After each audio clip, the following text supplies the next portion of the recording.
Hello, everybody, and welcome to the No Waffle GCSE Live. It's so nice to see so many of you here. We are nearing the end of your exams. So we've just got Geography Paper 3 tomorrow, and then Physics, and then you should be done very shortly. I mean, some of you have further maths and some other subjects, but the majority of you will be done, and we're going to have a celebratory live where we'll do something fun, maybe a Cahoot or something even more fun to go with that. So I'm also just going to be streaming on TikTok as well. And we've got two lives today, so we've got the Geography Paper 3 and then the Physics.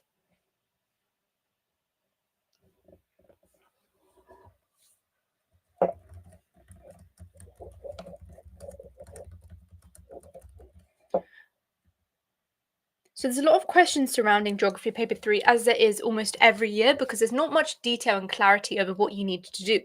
So don't worry, I'm here. I have this exact PowerPoint is in the video that I released a couple of days ago, I think, which goes over everything you need to know. Now, I don't know if you want me to go over this again for those of you who haven't necessarily seen it just in live to make sure that you're paying attention and so I can answer your questions. Okay, so in your paper, you're going to have a section A and a section B. So your section A is about your Chudley village. So that is the pre-release that you were given for this year, specific. Now, there's always going to be a 9 marker in every pre-release, and it's going to be made really obvious. It's never not what the teachers tell you it is. I.e., it's always that question. So what you want to do is you want to create a 9-mark plan to answer that question, and I've given some tips here, but there's also some really helpful websites like Save My Exams. And then on top of that, I actually have created a document which shows you all of my physical and human fieldwork. So this was specific to the school I went to, which Chidima knows about now, and so this is going to be specific to that. However, the examiners don't know which fieldwork you should have done, so they should still be able to mark your work because there's no way of checking whether you actually carried out that fieldwork or not. Hello, everyone. It's nice to see you. Thank you, Simon, for putting up the 9 marker in the chat on YouTube. Chudima is somebody on YouTube. For those asking on TikTok, literally my twin. So we went to the same school weirdly, but we only recently found that out, which is crazy. Okay. Also, we're trying to get to 100k, so let's see how far we can get with that. Yeah, we said that we could do a face reveal at that time. So okay. Hello. So Section A is called Issue Evaluation. It's just another name for the pre-release. I don't know why they really call it that, but that is another name for it. Hello, Jude. Nice to see you back. Okay. And section B is fieldwork. So as you can see here, it's pre-release 2024, which is the UK Housing Challenge and the Chudley Village Proposal. And then your fieldwork is specific to you. However, if you don't have any of your own notes, I would recommend going through the document I released. Okay.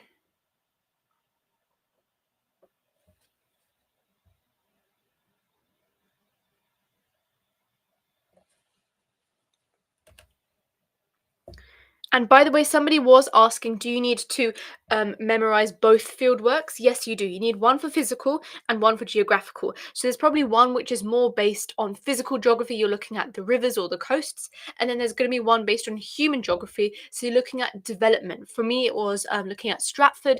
For you, maybe going to different shopping centres, Olympic Park, lots of places in Liverpool, Manchester, etc. Does it matter if you do Edexcel? I'm not too sure how specific different the Edexcel is to the AQA board. So you're going to have to double check that. Do you have to know the results of your fieldwork? You need to know certain statistics, and that's what I'll go through in the document. You don't need the exact results. Like, yeah, exactly as Simon's saying, it's the technique. But then when you're talking about it in a 9 marker, it might be helpful to put some statistics to verify it. For the title of your inquiry, um, it doesn't, I mean, there's no way of verifying whether your school actually did that. So as long as, if you don't know what it is, make up something that sounds like before the exam. I'll show you what the titles were for the ones I did, and that should be helpful. Okay.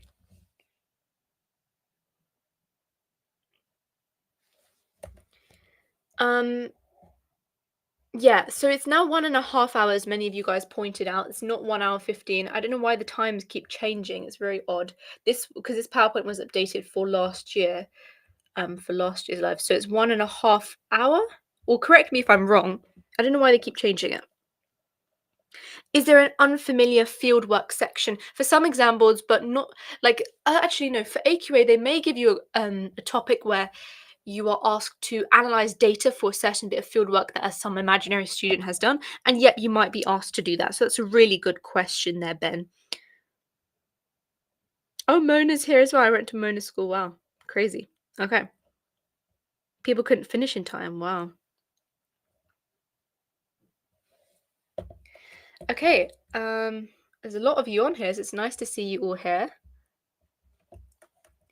Section A, issue evaluation. I hope you appreciate the housing background that I made. Okay, so the majority of the questions you will be able to answer because you're given the pre-release, right? The pre-release is this document you should be familiar with. It's almost and I don't have access to it because I'm not a GCSE student, but you guys probably will. And you may have done some annotations on that. And so whatever annotations you've done to kind of on to like answer all of the questions. So say if it's like 3 pages, I'm not sure how it looks, but if it's 3 pages, then normally figure 1 responds to the first page, figure 2 is the second page. So you always want to, when you're going and supporting your answer, you want to go back and say, oh, in figure 3 it shows this. But as you can see here, they've directed you to a certain area, so you're pretty much copying and pasting. It's more of a comprehension type of task. You can revise for this, or you can prepare for it. I wouldn't say revise for it, but I would say prepare for it.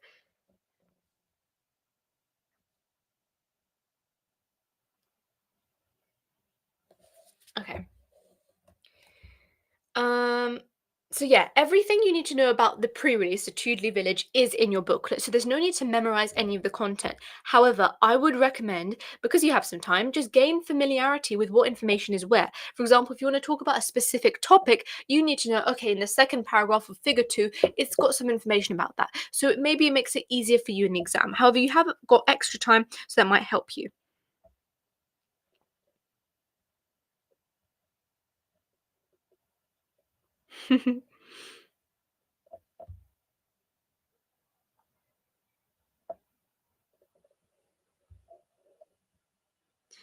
We can do some plans for potential 9 markers. I did give some actual ideas there as well. So, okay. So, even though I said everything you need to know is on there, I've got 10 key terms here, which I went through in the video as well, which goes through everything that, like any unfamiliar terms that you might not. It's not like you have to necessarily memorize these definitions, although some of them you have to just because they could ask you this. I think the pre release this year was quite nasty compared to the previous couple of years where it was much more fun and easier. You didn't have to memorize any definitions. Here, however, they might ask you for these because you're expected to know this from your previous geography papers. So, you've got urban to rural fringe, urban sprawl, greenfield site, brownfield site, greenbelt, suburbanization, sorry, unsuitable housing, garden settlement, areas of outstanding natural beauty, and commuter settlements. So we're going to be going through the definitions. If you know if you know the definition, then just put it on there.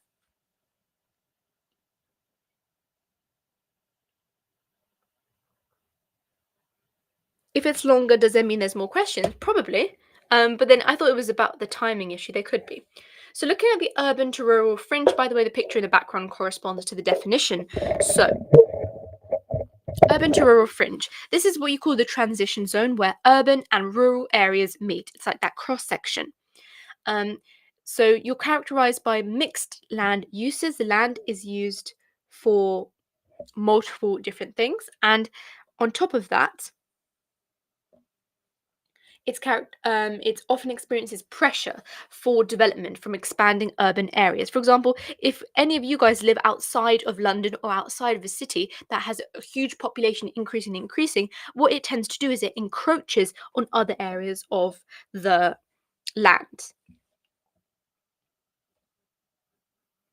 This is for the AQA exam board. I'm not sure how applicable it is to EdXL because the pre-release might be different for EdXL, even if there is a pre-release. I'm not too sure how that works. Okay, urban sprawl.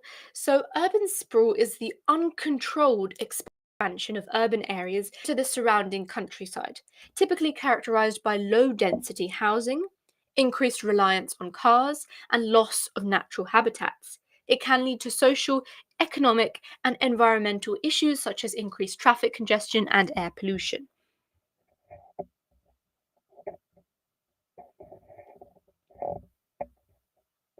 We are doing a physics live, by the way, for 7 p.m. today, so make sure you join that. Okay.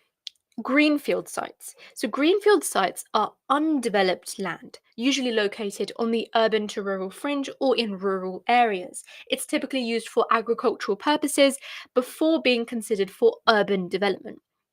It's often seen as attractive for new housing or commercial projects due to the absence of previous construction. Now, here's a question for you guys. Do you think it's going to be cheaper to build on a greenfield site or a brownfield site, which is pretty much the opposite? It's land that has previously been used, and some of the soil might be toxic or contain construction materials. So it'll be good if you could answer that. Which one would you think is more expensive and why?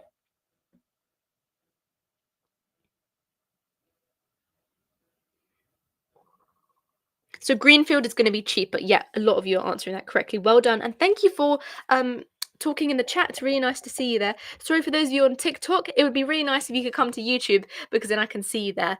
But it's nice to see you all there. Because it's hard to see the chat on TikTok. Okay, but thank you for those answering there as well. So, and thank you for sharing the live. Next, a brownfield site, which is what we just discussed. So, land that has previously been used for industrial or commercial purposes and may be contaminated. It requires cleaning up before it can be redeveloped. And on top of that, it's often targeted for redevelopment to make efficient use of land and reduce urban sprawl.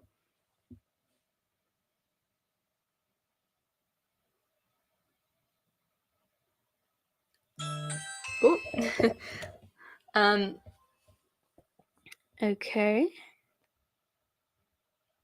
Don't worry if you've lost all your fieldwork. I have a document which has all the fieldwork that you need, and you can just use that, okay?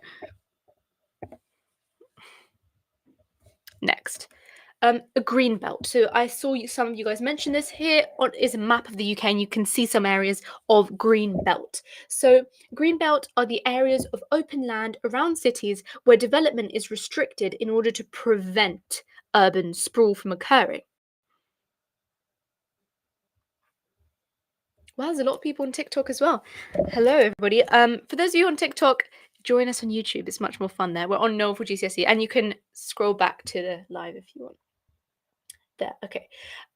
So greenbelt areas of open land around cities where development is restricted, aimed at preserving the character of rural communities and providing areas for recreation and agriculture. So what we're doing now is we're just going through key definitions.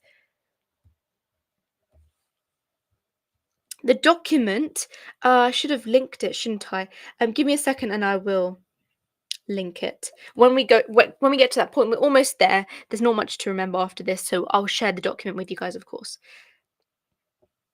So next, suburbanization. So suburbanization is the process of population movement from central urban areas to the suburbs.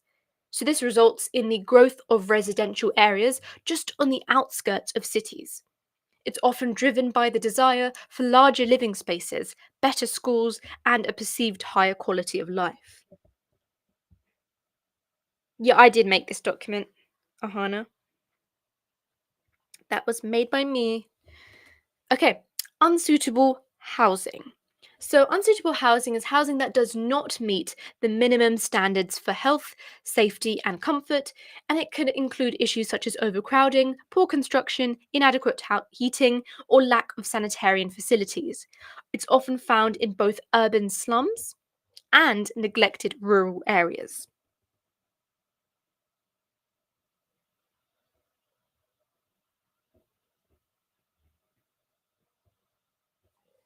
This is going to end by 7 p.m. because we need to move on to physics.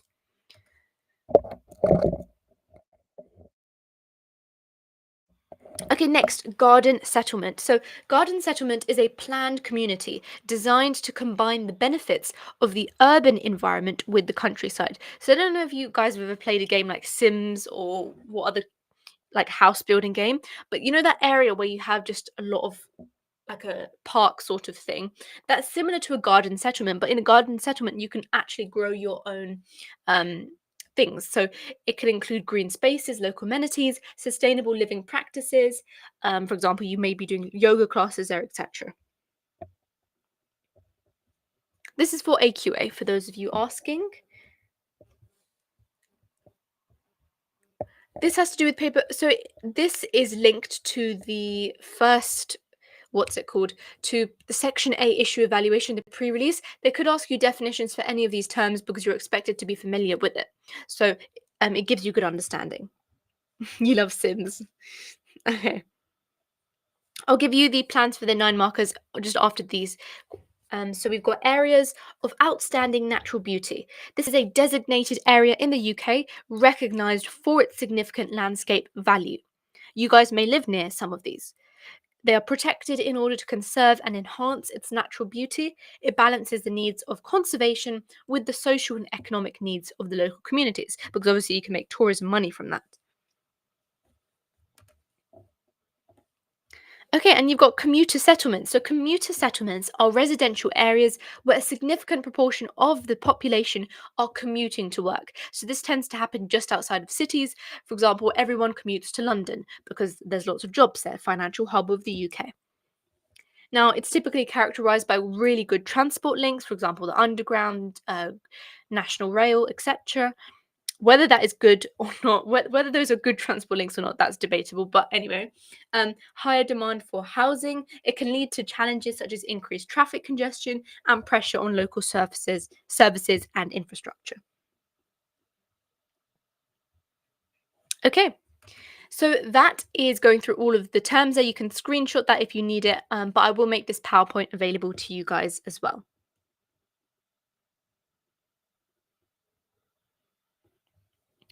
So moving on. The 9 marker is going to be something along the lines of, do you think that the proposed Chudley development should go ahead? So all of the information, as I've been mentioning throughout, is in your pre-release. So that is just the content. But in terms of the 9 marker, you need to be aware of points that you can make for and points that you can make against.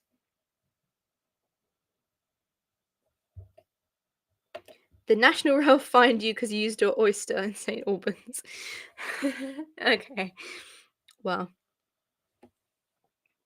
that's funny. Okay. So here are some points for, and this is all from Save My Exams, and then we're going to go through some points against. So a lot of this you can see quotation marks, and that's all from the pre-release. You need to constantly link it back to that. Would it be useful to know that it didn't go ahead? You can use that in your conclusion, but I wouldn't say use it as one of your points as to why it shouldn't go ahead, because obviously that's what happens after hindsight. They would take that as hindsight rather than you're considering, like this considering stage happens before that. So in your conclusion, you can definitely say this.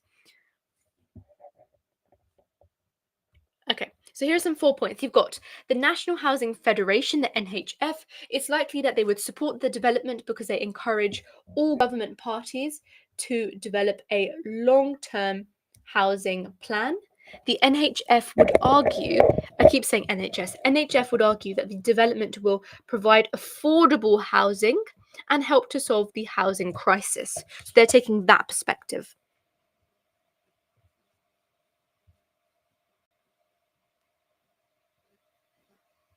Yes, it would provide value to your answer.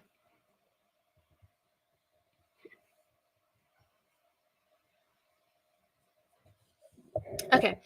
We're concerned that this is just a quote, and you can find this in your pre-release, so no point memorizing it. Just be aware of what the different perspectives are. It just says, we're concerned measures to protect the green belt at any cost will prevent otherwise sustainable development close to existing communities from being built.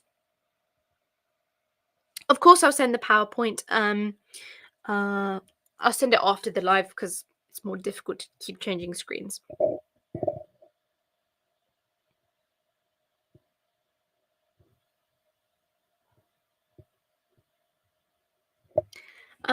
Business owners. So some businesses welcome the plans as a new development will increase customers and boost the local economy. So you've got the economic um, advantages as well.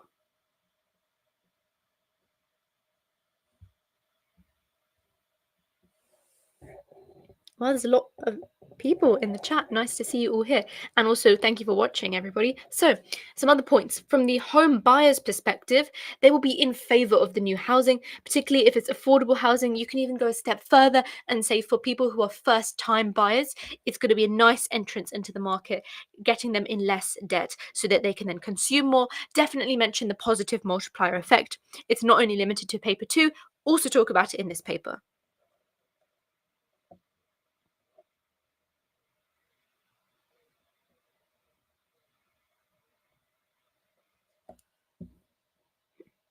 How are you supposed to revise fieldwork if there are no sources online? I have a resource that I made for you guys. It's a document I'll show you in a sec. Let's just answer this.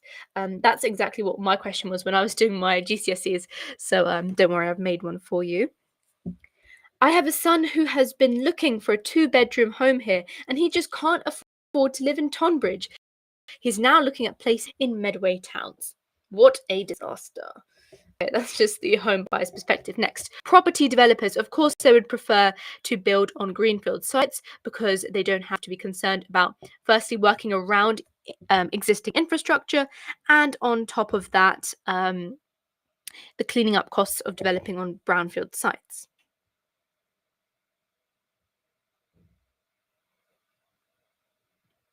Yes, you can do any case study questionable. You're not rated to one. Mona is still shocked. Oh wow, I can't believe two people who used to go to my school are on here. That's unbelievable. Okay. Or who go to my school. I used to go to that school. And weirdly, I saw Chidima and I recognized her. Isn't that even more crazy, guys? It was like we were meant to be. Okay. There are numerous opportunities out there. The fact remains there's a lot of land and we don't have enough houses for people to live. You don't have to memorize the information I'm showing you because this is just 4 points against points. Just literally write down 4 bullet points for 4 bullet points again, and then you're going to use that. Yeah, of course, Serene, that would be much appreciated. It's nice that you want to help other people. What teacher for geography did I have? Oh my gosh, I can't remember. This is all a long time ago. Let it come to me. Um yeah. We had like lots of different ones because the teachers kept leaving, so probably not the same as who you have. I'm a student. Well, I was a past student. Okay, now looking at some points against. So there are also new shops, new cafes, and retail will take customers away from the existing businesses. It's not good for local businesses, okay? On top of that, it will create additional traffic, which will upset the local residents. Thank you, Remy. I appreciate that. I got all nines for GCSE. So 12 nines. That's why I go through all of the content. Otherwise, I wouldn't feel expertised enough to do it. Okay. While new housing will bring more customers, they could also bring problems. More housing means more traffic and it brings more pressure, making it harder. And we have to manage that properly. And if we don't, the locals will not be happy. You don't want to crowd out the locals.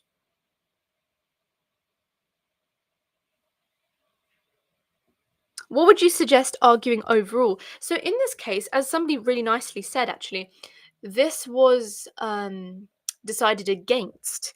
So there's a lot of negatives of this in terms of it just overwhelming the Chudley village. So because of that, you can say, I would probably say on the against side of things, but you can argue on whatever side you go on though, you want to put a lot of emphasis there. You can see my exact GCSEs. If you go onto my Noel for GCSE channel banner, you can see all of the GCSEs I did there.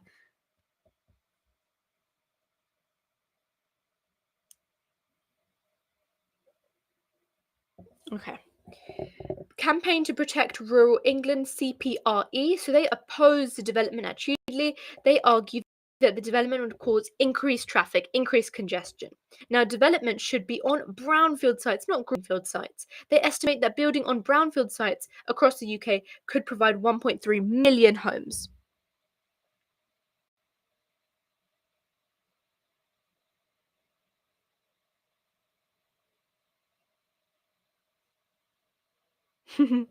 Your logos are awful now as well. Yeah, you can send me your 9 marker if you want, but I'm not sure if I'll be able to mark it because I have got physics live right after this. Next, local campaign group, parish council, and residents, so their perspectives.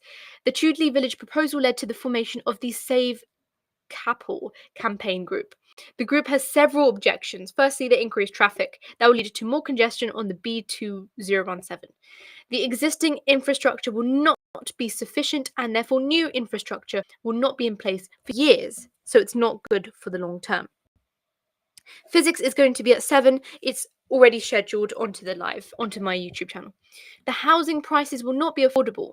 It will lead to the destruction of hedgerows and woodlands, which are valuable habitats, the loss of protected species. So you see there's a lot of different groups of people that are against this as opposed to the people that are for this.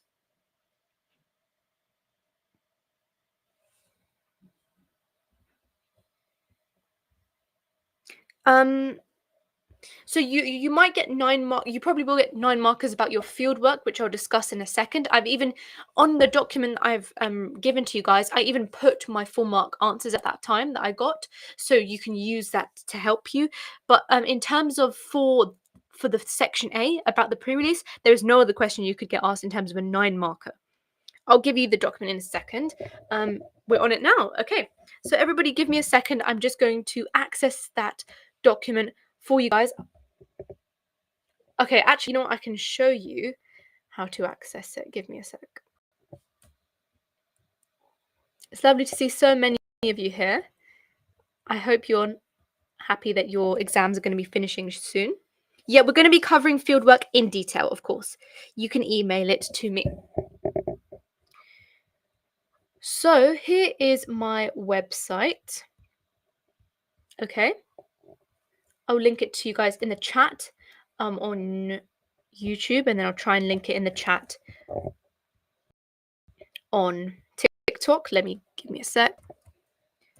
So I've linked my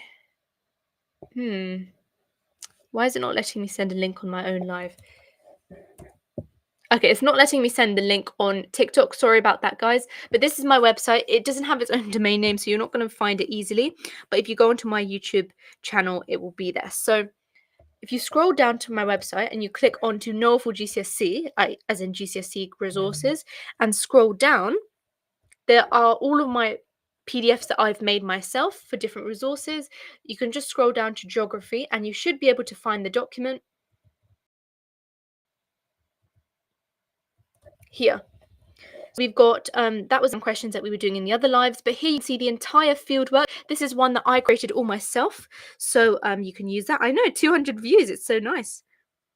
Yeah, I'm glad you like the other other what's it called, logos. Yeah, you can see my little logos here if you want. This is my GCSE one. This is my A-level one on the right. I've got my overall one there, and then I've got tuition and marking as well. They all have different faces. It's so cute. Anyway, should I put the link up in the chat again? I can do that. Or I can link the document itself, although that's a really long link, so I don't think it will allow me to do that. But yeah, this is the document anyway. Let me relink that again.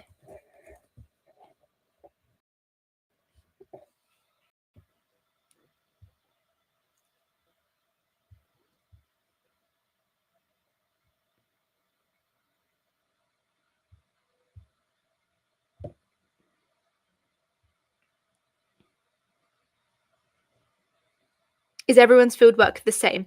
No, so everybody does their own individual fieldwork. However, because a lot of you guys don't have access to your fieldwork, a lot of you don't you just didn't collect the data properly or anything like that, any of your issues, you can then use this document to help you. Am I going to do chemistry A level tutoring? Yes. I'm going to do chemistry, maths, further maths, economics, all of those sorts of subjects.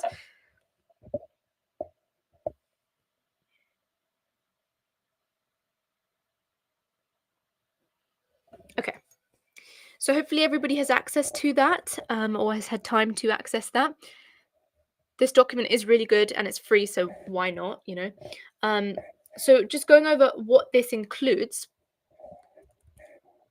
three key things here. So you've got all of the data that I collected during my physical and human fieldwork, the analysis of the data. So firstly, looking at the data methods, because that's something you could be asked about. Next, looking at the analysis, and then finally, I've got some long essay responses which you can use. Now, Chidima and Mona, I think it is, both of you guys went to my old school or go to my old school, so you can literally use this document word for word. And to be fair, all of you guys can use this field work because it's applicable. The examiners won't know where you're from, so.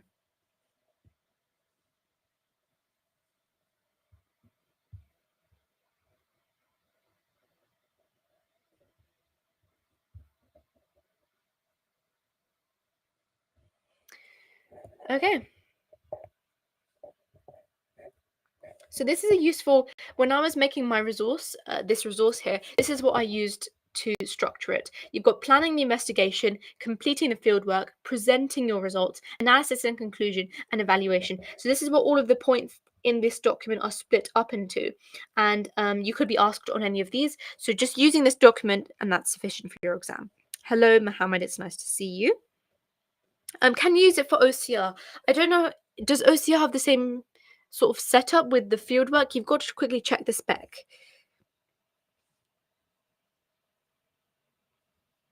I don't have any other fieldwork resources. Maybe after GCSEs, you guys can send me your ones for next year to help them out if you want. These are just the ones I did. Okay. So this is just talking about the issue evaluation, but this is mainly for the fieldwork. So the physical fieldwork was just I did this in a coastal area. That's where my school did it in, which it was Walton on the Naze. You can replace it with whatever you did. Yeah, I will do economics, A-level economics. You can watch this live back later, of course. Yep, I'm going to go over the pros and cons of everything. Don't worry, this is going to explain it all. So, we did it in a coastal area. Now, the first thing that you could be asked about, so each row in this table is effectively something where you can be asked a question about. So you've got here the location of your field work and why this location was chosen. So you need to be aware of that. So, so for Walton on the Naze, this was a coastal area. The reason why we chose this location was because of tourism.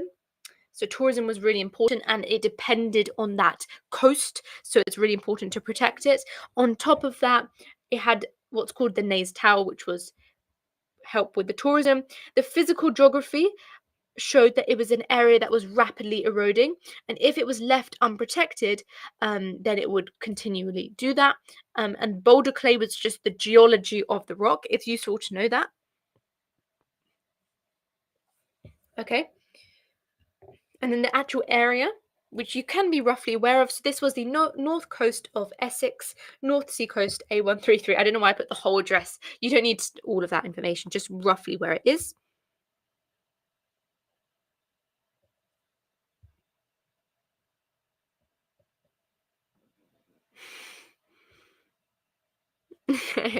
And also it has an accessible beach area. That's another important thing about picking a location to do your field work. You need to be able to get to the area. You don't want an area which is closed off, and therefore the erosional structures the hard and soft engineering must permit you to be able to access it. Okay. Um, and then the geology, which is just what the rock was made up of. So it showed obvious erosion because of the boulder clay. It was rapidly retreating. That's a useful word to use. There was clear rotting. Clear rotting, clear rotational slumping. So that's just the way in which it was eroded. I put a lot of depth into these notes. You do not have to know it to this extent, but that's why it's a good resource for you to use. On top of that, the local population lived really near to the defences, so it's easy to get people to answer the questionnaires because that was another data collection method. And the area was vulnerable to North Sea storms. It was prone to erosion. So we've spoken about that. So that's what you need to, the types of things you need to know about the location of your area.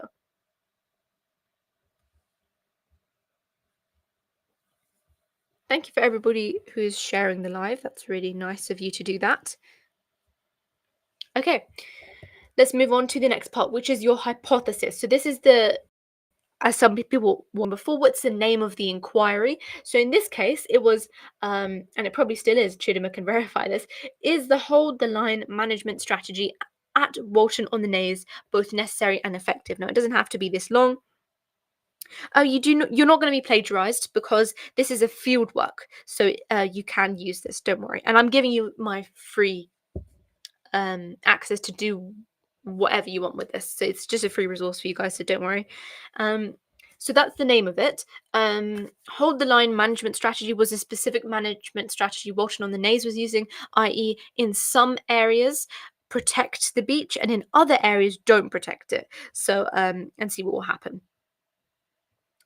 So if you don't have an actual inquiry name, just kind of make it up based on what actually were you looking at.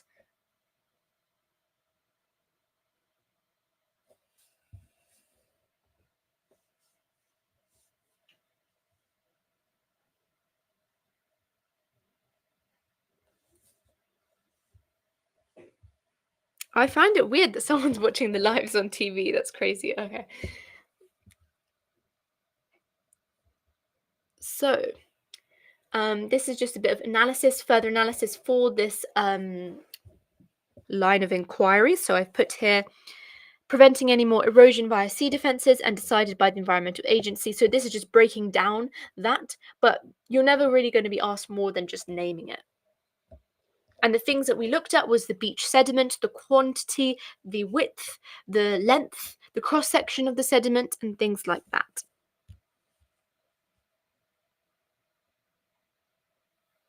I'm not a teacher, but I was a past student. Okay, we're going to have to hurry up because we've got our physics live at 7. So, what potential risks were there in undertaking this piece of fieldwork? So, this is where you have to literally over exaggerate. Okay, so you can say storm waves. You need to talk about the risk. You need to be aware of how it will be reduced. I hope you love how aesthetic this document is. By the way, I spent half the time when I was making it just making it look nice. So, how it will be reduced and any alterations on the day. Do I love geography? I love all of the subjects. Generally, I do. I mean, I cover 12 different subject lives, and I find each of them so nice to teach. Okay, yes, you use different inquiry questions because you're looking at two different things for the human and physical fieldwork. My email address is nowafflelearning@gmail.com. Okay, so storm waves. How is it reduced? Looking at the weather forecast, not going any nearer than 5 meters to the sea. Any alterations made on the day? Storm Doris caused a storm surge, so you couldn't access the beach at all. This was just that was just like a random piece of information. It's not like I don't think there was actually a storm. I think this was given to us by the school, but yeah, that's just an example. But most of the time, there's just going to be no alterations on the day. Are there issues, drowning or water related injury? The most they're going to ask about is 2. You're not going to ask any further than that. A risk of abduction? Yeah, that's true.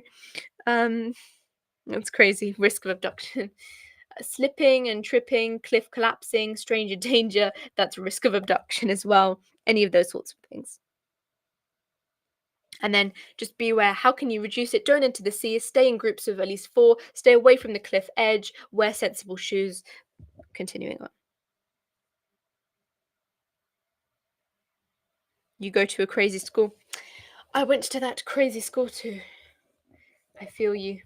Okay, and then looking at data collection methods. So you've got two things about data, yeah? You've got data collection, how you collected it, and then data presentation. Now you're only going to have to talk about one data collection method and one data presentation method. However, I've done you the liberty of showing you multiple so that it can be applied which one you like later.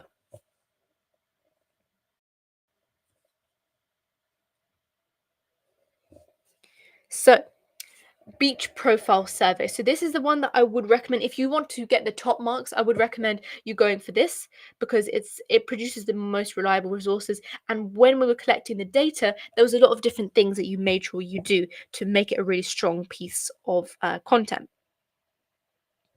So what effectively the beach profile survey is imagine you have your beach and then you have your shape like that is the shape of the beach. And as you know, when you've got destructive waves versus constructive waves, that changes the shape of the beach, and that therefore defines what type of erosion that it's experiencing. So that's what we were aiming to do there. And you could think, how did we go about measuring the beach? So here is the actual process of how we collected the data and also the equipment.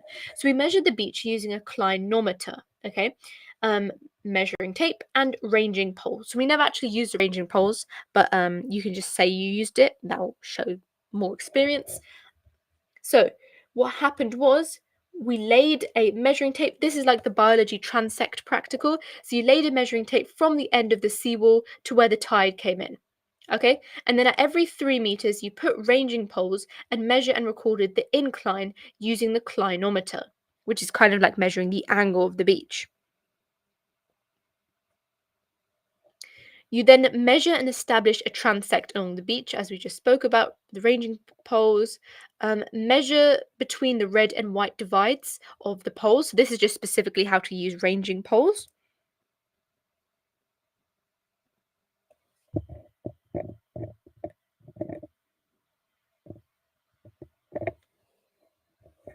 Okay, so that's exactly how that was done. Now, the sampling strategy, so we did systematic sampling there because if you're doing it at every 3 meters, you're collecting data in an ordered and regular way.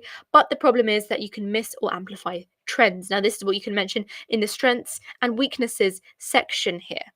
So if you were asked about a 9 marker on your field work, for your physical field work, this is the things that you need to be aware of: your data collection method and your data presentation method, the strengths, the weaknesses, which sampling is it, how did you collect the data.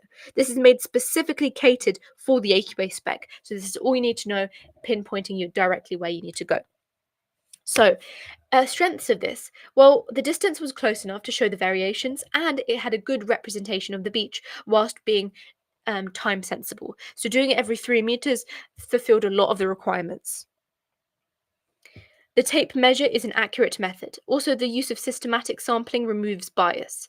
The use of the clinometer, it works better than just estimating the angle, since it's difficult to judge that the angles on a relatively gentle sloping beach. You will not be plagiarized for it, don't worry.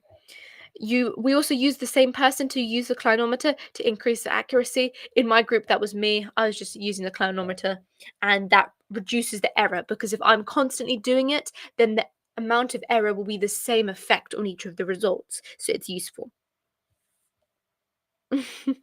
Okay, the distance of 3 meters, in terms of weaknesses, you could argue that the 3 meters doesn't accurately represent the whole beach shape, with the undulating cross section. It won't be an accurate profile as it could be. On top of that, the clinometer has only a resolution of 1 degree, which just means it's the smallest intersection that you can measure. And on top of that, in order to have had more accurate results, you need a higher resolution.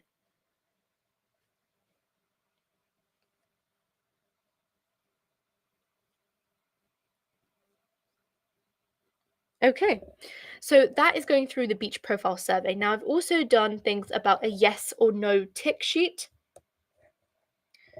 Um, an environmental quality analysis, and a questionnaire. So, do you guys want me to go through that, or should I on to the data presentation methods? If you can tell me in the chat, that would be great. Like, do you want me to go through more of these? You only need to know one for your exam. So, and if you access a document, you can look at them over in your own time.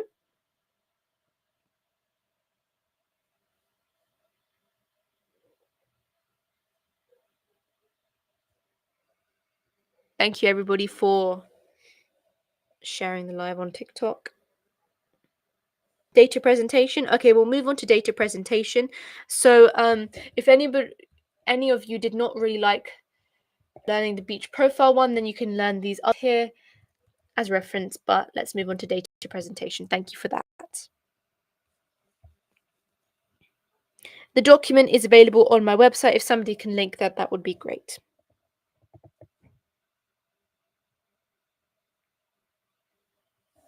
Okay, so here I've just shown you one data presentation method, which is the cross sections.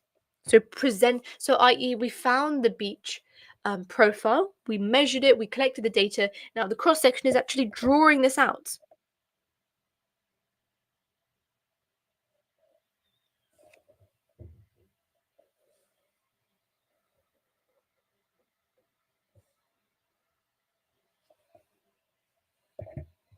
Okay, so advantages of this, it's a clear visual representation of the length of the beach, making it easier to compare the three sites.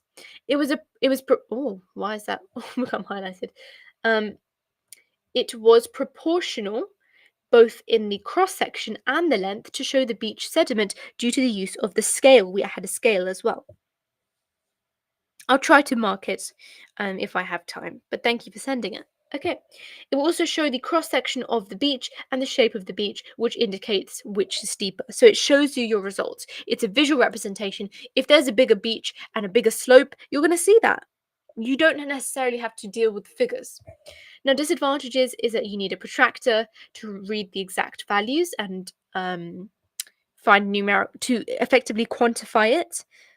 On top of that, it could be misinterpreted that the length along the bottom is the beach length, and in terms of improvements, use a map to show the cross section as well.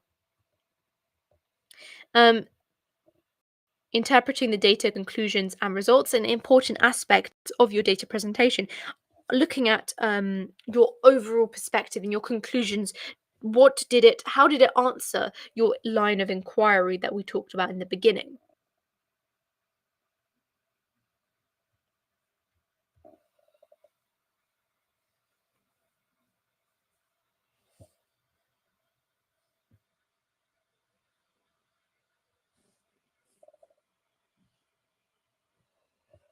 Okay.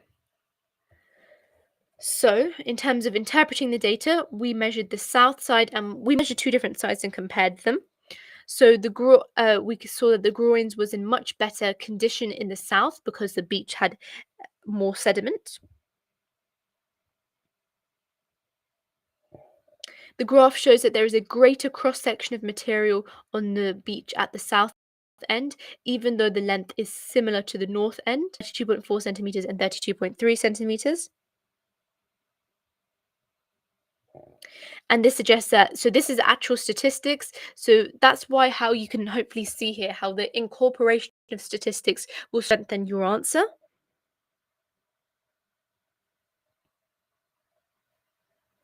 This will probably end in another 15 minutes. We might do another Kahoot at the end to make it till 7 to start off physics. This is for AQA.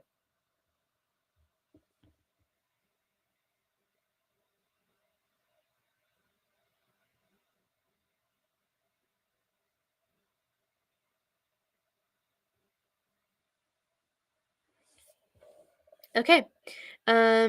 So this suggested there was higher beach material on the protected section. The unprotected section was short and steep, and the sediment recorded by the red crag demonstrates recent erosion, frequently being washed away due to the narrow beach.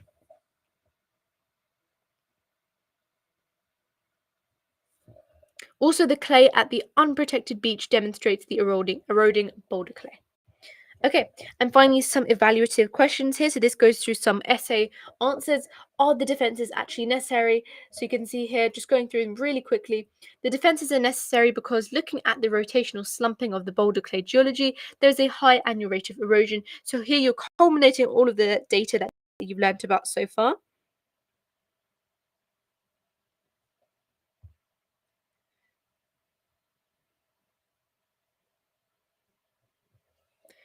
There's a high annual rate of erosion of the unprotected cliff, 1 to 2 meters per year. The London clay on the red crag geology in this area is prone to slumping and rapid coastal retreatment, and therefore areas that are not defended would be rapidly eroded. Yes, you will have the pre-release during your exam.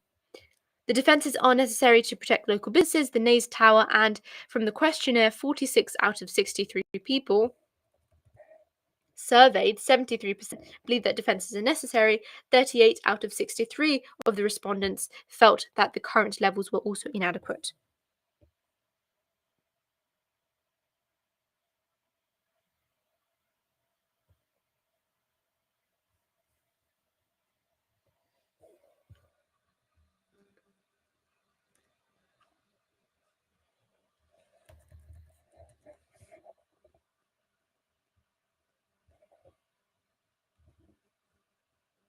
Okay. Are the defenses effective? So, firstly, the question we were answering was, are they necessary? Next is, are they effective? Then, strengths and weaknesses of the project. How can you improve the project? Use secondary data. How did you ensure that your results were accurate and reliable? So, these are small questions that you could possibly be asked in the exam.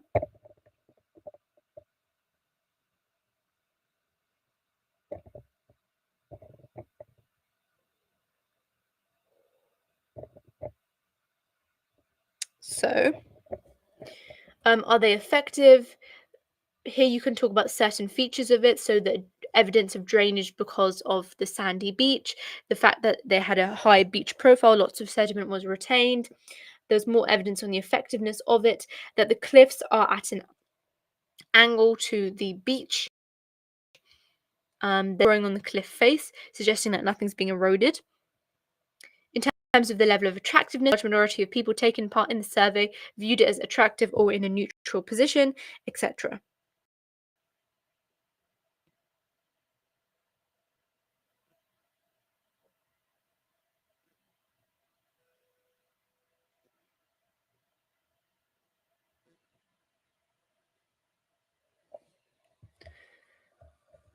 I love how people are quoting Shakespeare in the chat. I was getting so confused for a second. Okay, next. The strengths and the project. So, this kind of just summarizes everything that we've discussed as well. The case studies document, you'll find it. I love how people calling it case study. This is your field work, guys, not your case studies. But either way, it should be in the chat somewhere, or if somebody can link it again, I'll try to link it. One sec. That's my website, and then you find it if you scroll down.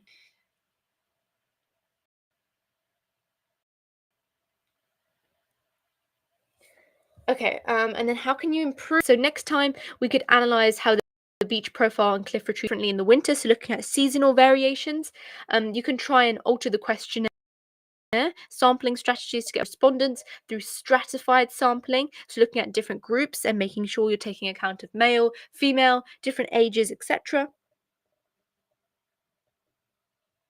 How did you use secondary data? So you could talk about Google Maps. Secondary data is data that you've not collected yourself. So you can link Google Maps into this. That's pretty much going to discuss. And then finally, how did you ensure your results were accurate and reliable? Taking repeat data, taking averages from everybody who was doing the data, wording of the questionnaires, checked in a pilot study, sampling, and shared data to increase the sample size. Now, here's some answered exam questions that I've typed up for you guys. You guys should be able to find this helpful. So this was, suggest one set of data you collected in your physical fieldwork inquiry may not have been accurate. So here again, looking at the disadvantages of the data collection methods, okay? So linking your knowledge to that. Through using the transect, we found that clinometer, it is difficult to judge the divide between one ranging pole and another, and the break of slope, and its accuracy was degree. Also, the wind made it difficult to use the measuring tape with the wind and keep the tape taut. Identify one potential risk in your physical geography fieldwork and explain how that risk was reduced. So you can talk about the cliff collapse and injury. So these are all questions that have come up before, they could come again. No worries.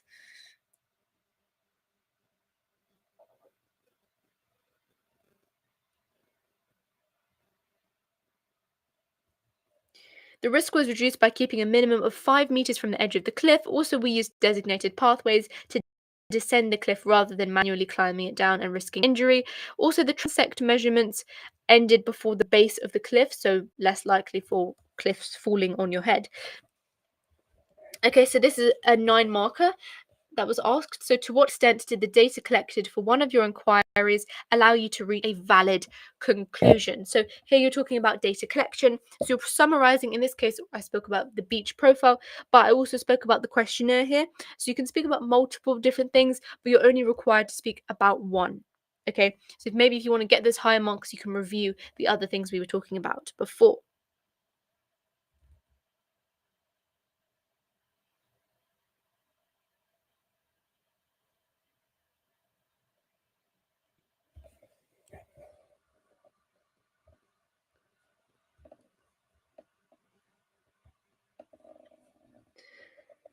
So you also want to start with you might want to start or end with a conclusive sentence, or at least do one of them. In this case, I think we were advised to start with like overall the data collected allowed me to reach a suitable suffice conclusion that the defenses are necessary and effective. So answering the question and then explain why, but also challenge your points, evaluate your points. Look at the flip side, look at the disadvantages if you're focusing on the advantages, and then talk about how you reduce those disadvantages or how you would propose to do that next time.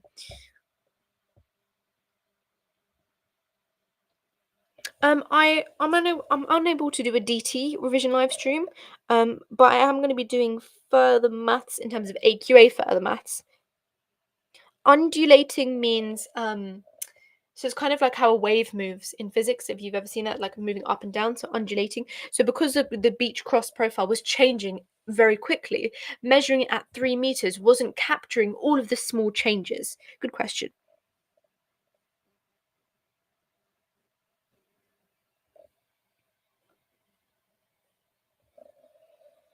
Okay.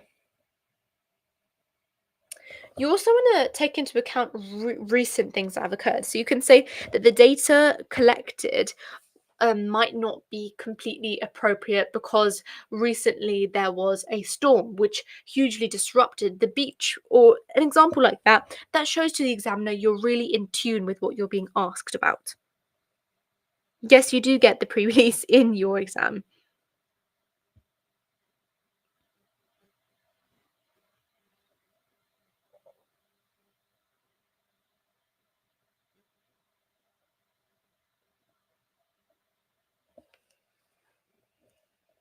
Okay. Now we're onto the human fieldwork. So this was done for me in Stratford Shopping Centre, but I wonder wherever you guys did that. So looking at the data for this, inquiry is what they call it. The geography exam will just like to add names weirdly for everything. Like the pre-release, they call it issue evaluation and pre-release. I mean, just call it. I don't know what they would call it, but it's interesting. They're always naming it things, but they all mean the same thing. Westfield, yeah. Okay. So, the title of the Human Fieldwork Inquiry, the comparison of life in two adjacent areas of East London. Now, if you did different areas, you can literally copy and paste that, but change the area. Okay, so you're looking at the comparison of the quality of life in the area that was recently regenerated. I say recently, 2012, in the area that was not. It was recently, I guess, when I was doing it, but less for you guys. So again, location. So the things that you need to know for each of the Fieldwork is going to be the same. It's just you have to apply it to either one.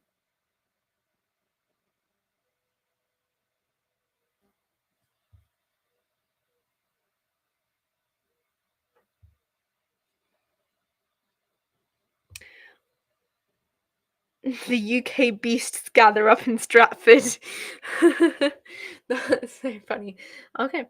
Assess the suitability of the location chosen. So it was easy access from the school, questionable. Also, no restrictions, easy walking distance from Carpenter's estate. So that was the poorer quality area, and we were then comparing that. And then the Olympic Park, making it easier to draw comparisons. It was a good location to show differences in quality because of the recent regeneration that had occurred.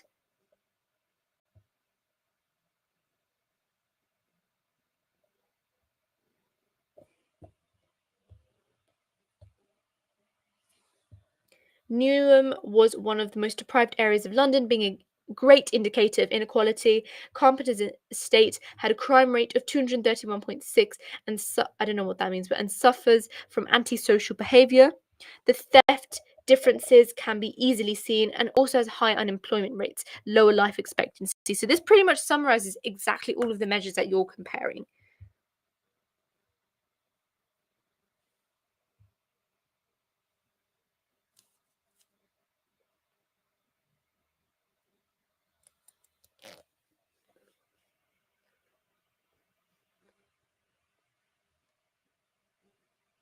Oh, thank you, Mahim. I appreciate that. Um, Physics is at 7, so we'll keep going with this. Yeah, that's correct. Unwept. You can collect a wide range of data, housing, environmental quality, crime, and we're also able to collect all of the data in one day. No, you're not going to die early if you're from East London. It means that the average life expectancy is lower because of crime and just there being lower health, but that's the average.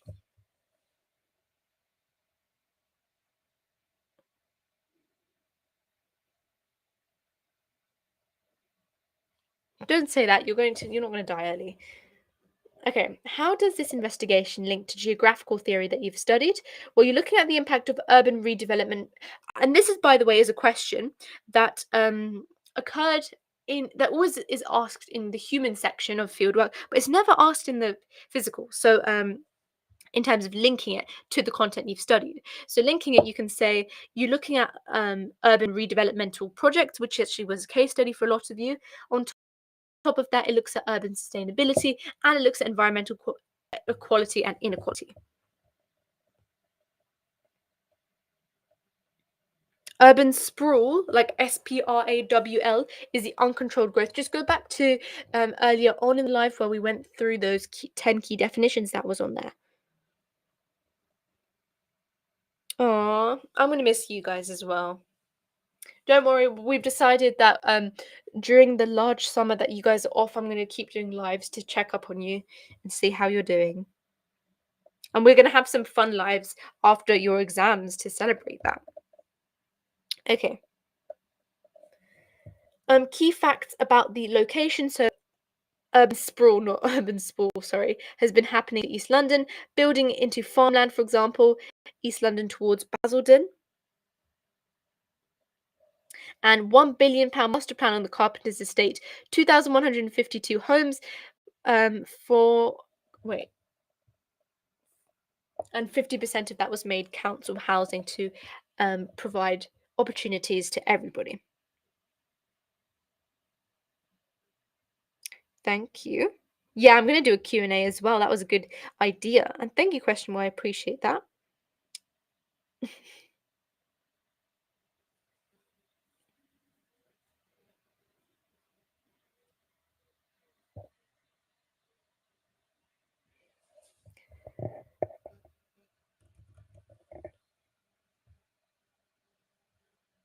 This live started at 5:30. You can access it from the beginning on the Noel for GCSE YouTube channel, for those of you asking on TikTok. Don't worry, I know a lot of people are concerned about how their handwriting looks. Trust me, my handwriting was it was like illegible, and yet I get full marks in English despite that. So it's fine, nothing's going to stop you. The examiners have some amazing ability to read no matter what.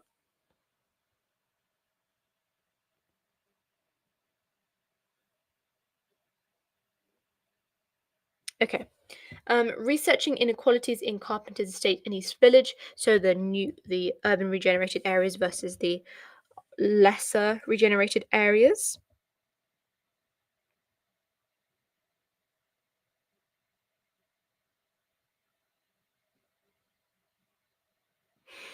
Okay. Now, what potential risks were there? Injury due to traffic. How was that reduced? Only using designated traffic crossings. Large areas of the Olympic Park are pedestrian friendly anyway.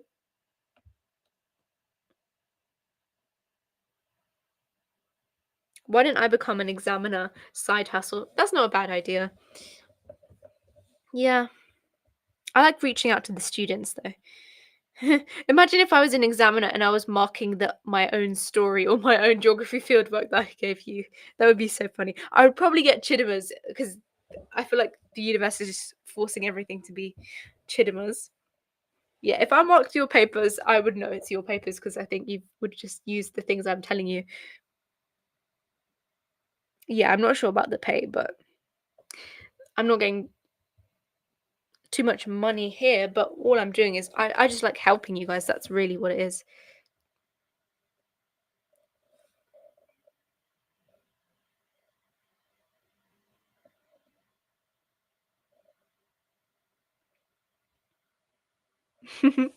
Okay.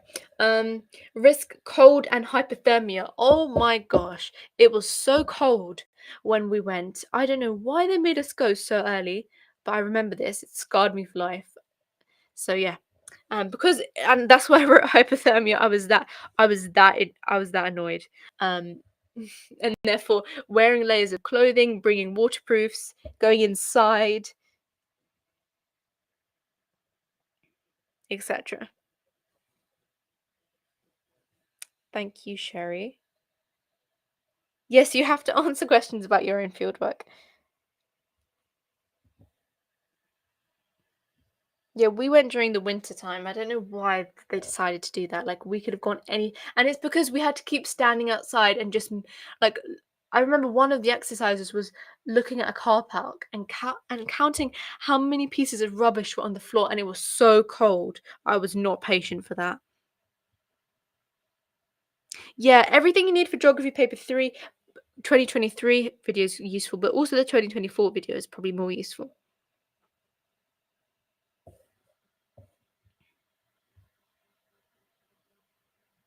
The Chudley question is most like is almost 100% guaranteed to be the one I mentioned before. So they always have that.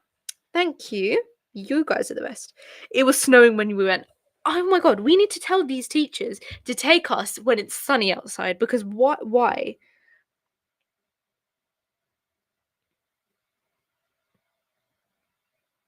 Anyway, I've got off topic here. Yes, you get the pre-release in the exam. The amount of people that don't know that is crazy. Okay. Wearing layers of clothing, shorter lunch to move inside more rapidly. Yeah, we did that. I feel like the only reason why we were excited about that is so we could go shopping in Stratford. But anyway, in Westfield. Risk of falling into the river, reduced maintained distance towards the paths, and be accompanied by members of staff if you're already that incapable of walking. Okay. Data collection methods.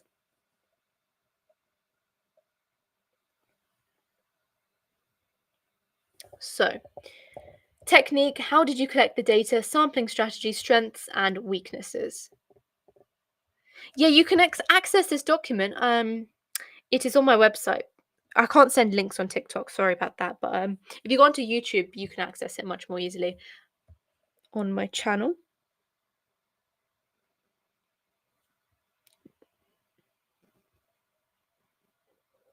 Okay. So the environmental quality survey, how did we collect the data? Clipboard, pen, paper, tally table, close bracket. Oh, I don't know why that says that.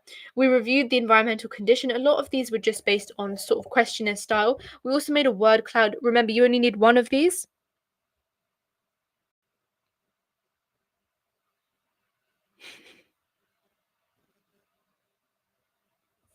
Okay.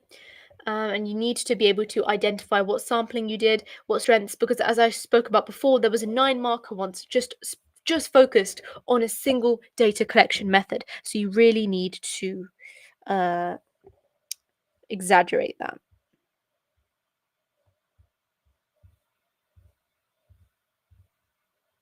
I can pin my website. Um, Good idea. I think that was Ahana who said that. I've done that now, so you can access it.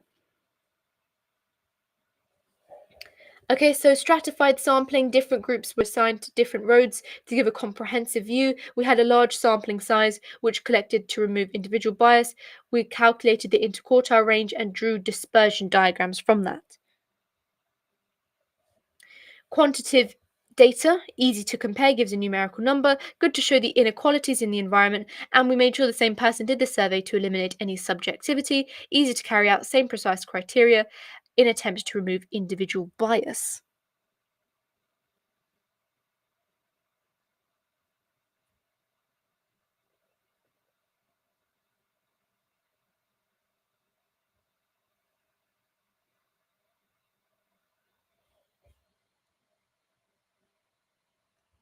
And then disadvantages, it's subjective and it's not a direct measurement because you're not measuring anything. You're bringing your own prejudices and that can impact you highly. So I'm not going to go through the rest, but you can look at them. You can access the document. So word cloud, crime and vandalism. I would recommend you know one in depth and maybe just be aware of the other ones so you can mention them in your exam. So we're next going to look at a data presentation method. So we did two: locate a bar chart and the dispersion results of the environmental quality survey. The physics paper 2 is going to start at 7 p.m. Don't worry about that. So these are the two ones. Again, only need to focus on one in specifically, and then maybe just know and be aware of the other one. So for the locator bar chart, it was easy to compare and easy to construct, simple to read, easy to read, a clear representation of the differences, and you can see the spatial differences, which is really important because we're looking at the areas here. With the human fieldwork, you're looking at the difference in development. So it's important to look at how the location on the maps influence that. Oh my gosh, Mr. Everything English is on my channel. Oh my gosh, that's crazy. Hello. I can't believe you're here. Okay. Thank you. You do even better work than me. So, wow, that's crazy.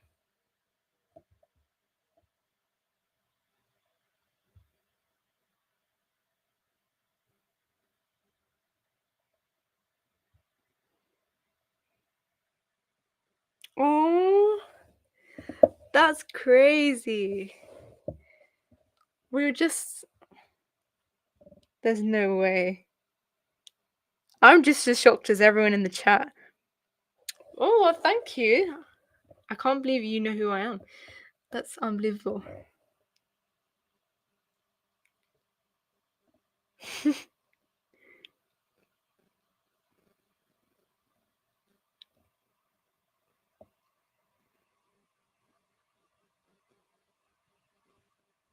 Is that a fake? Oh, that's so sad. Is that a fake? There's no way. That seems like the real one though. Wait, where did it go?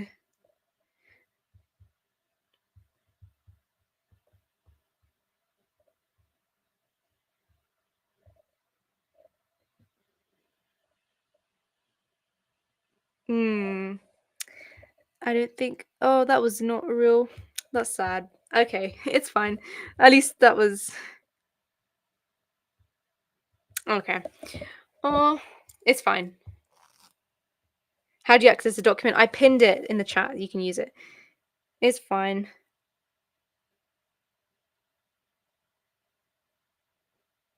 Yeah, if you go onto my website and scroll to the geography, then you'll find it. I was actually so happy as well. It's fine. We're not too far from it. It was a good prank, I guess.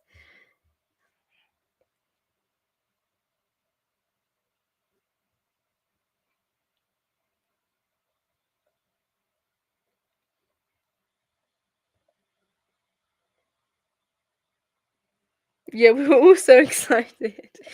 I know. Why were we all so excited for that?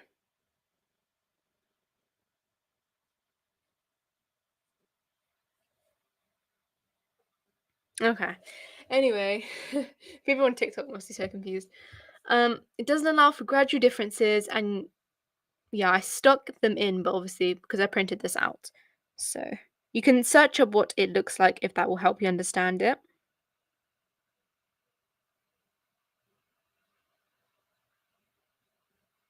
Thank you. Um, I feel so embarrassed now. Dispersion diagram. It's representative of height of value, shows the spread of data, shows averages, removes anomalies, easy to construct, very easy to compare and see a difference, allows us to see anomalies, shows the spread of data, can also identify median, upper quartile, low quartile, interquartile range, etc.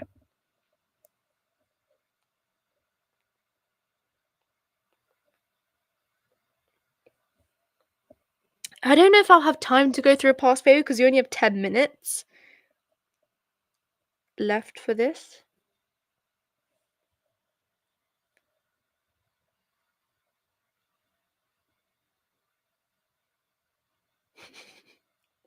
I can't believe I fell for that. That's unbelievable.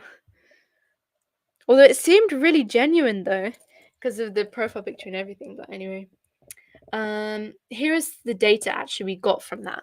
So comparing East Village and Carpenter's Estate, so you can see Carpenter's Estate has a higher median, and you can compare the figures yourself.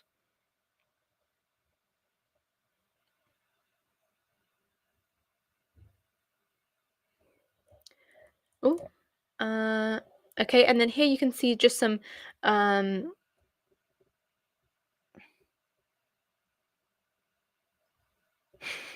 the clown is silent now. This is just answers to possible questions. So kind of how you want to respond to exam questions. Stuff like if they were asked about the environmental quality survey, the word cloud. So just explaining it in terms of an exam format, you can use these.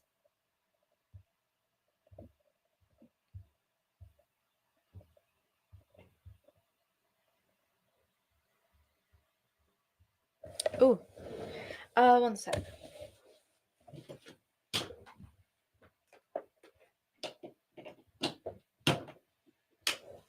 Sorry guys, I'm unable to see your chat because my device that I was looking at it on has just died. So give me a couple of minutes and then I'll be able to see it once it loads again, what you're saying. I'll just have to look at TikTok till then. Okay. So yes, that's just going through some exam question answers. Again, all on the document for you to review. I've even put an essay there and another essay. So these are two 9 markers, and that's kind of the structure that you want for your 9 marker. If you can read my handwriting, it was rushed handwriting because of practice, but if that helps you guys. Okay, I can see the chat back now, so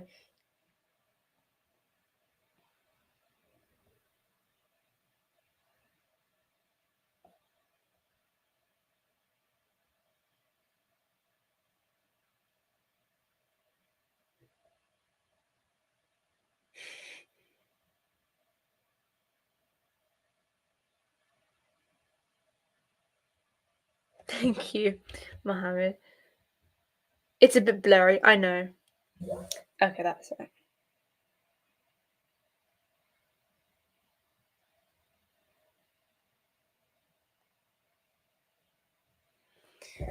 So you'll probably be able to see it when you actually go through the document yourself. Yeah, it's clearer when you zoom in. So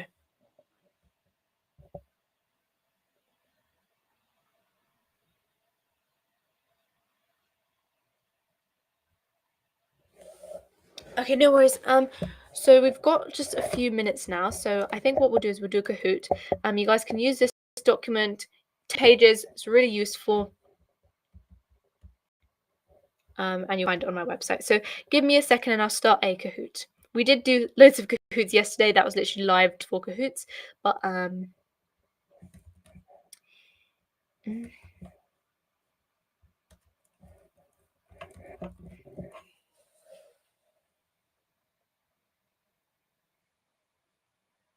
who did I reject? Did I reject someone? I didn't think I did.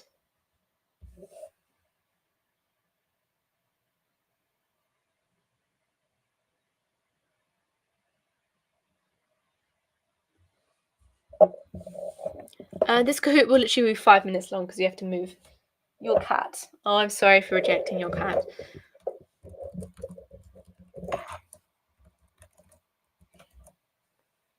Yep, we'll be doing one for physics. Don't worry. People are probably waiting for that. I'm good, thank you, Mafeed. I hope you're good.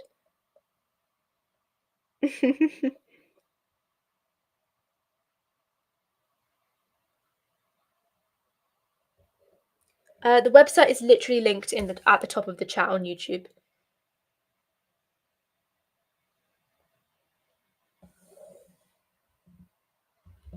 I don't think there's enough time to do a Kahoot, but oh well. Let's do it anyway. It'll be the example for physics is suitable for AQA, higher combined, triple, and also Edexcel to an extent.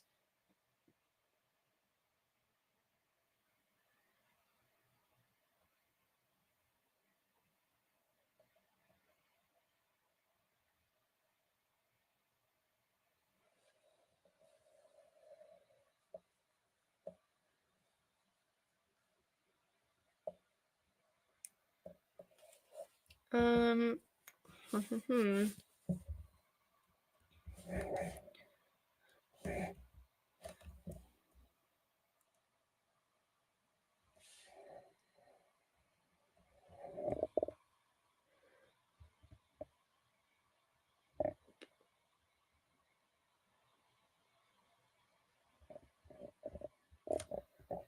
think you guys may have done this yesterday, actually.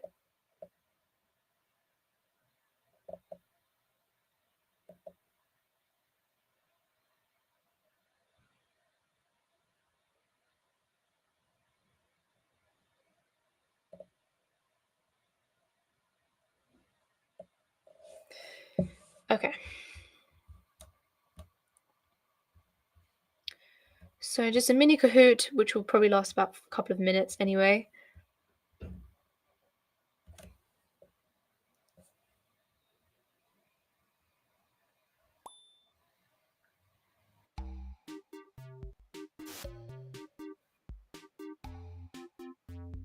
Mine actually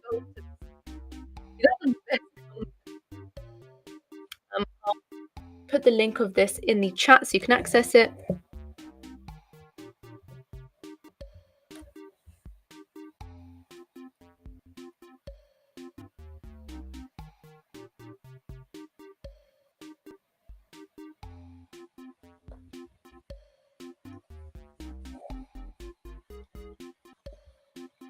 I shouldn't have closed the tab because we want to open up more. Oh. Okay, give me a second. I'm going to end the TikTok live. I'll start another live for physics in a couple of minutes.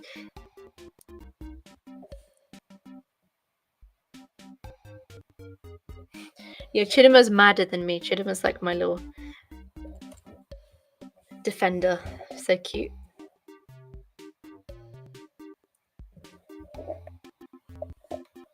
Okay, I'll have to start more Kahoots because there's a lot of you here.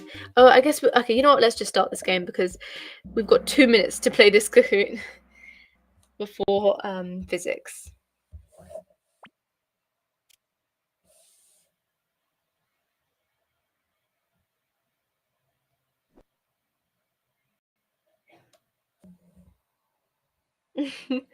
Sorry, Rose. Rose never gets in the Cahoots. It's okay. I mean, we're only doing this one, and then I guess we'll move to physics, and you guys can migrate there if you want.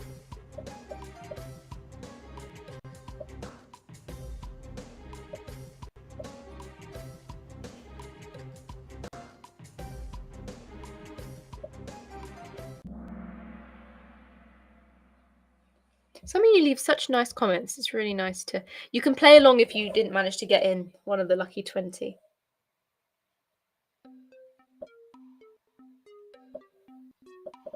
Oh, I can't believe that you guys are going to be finished GCSEs, because that means I don't get to speak to you as much. I'll try and stay in contact with you.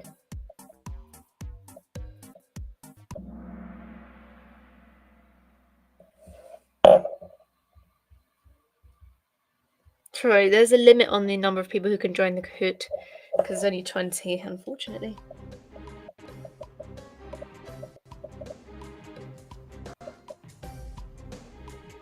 Yeah, I'm going to do some A-level content, of course, yeah. Chudley is going to find out exactly who I am and stalk me. The thing is, I don't really know if there's any... I think I'm traceless. There's not really any traces in terms of that school. But the school I went to after that, yeah. And before that, but not that school. I was only there for a year. God. Okay, it's 7 o'clock, so sorry about that, guys. I'm going to have to end the Kahoot there because people are waiting on the other one. But let's see who's won that very short game.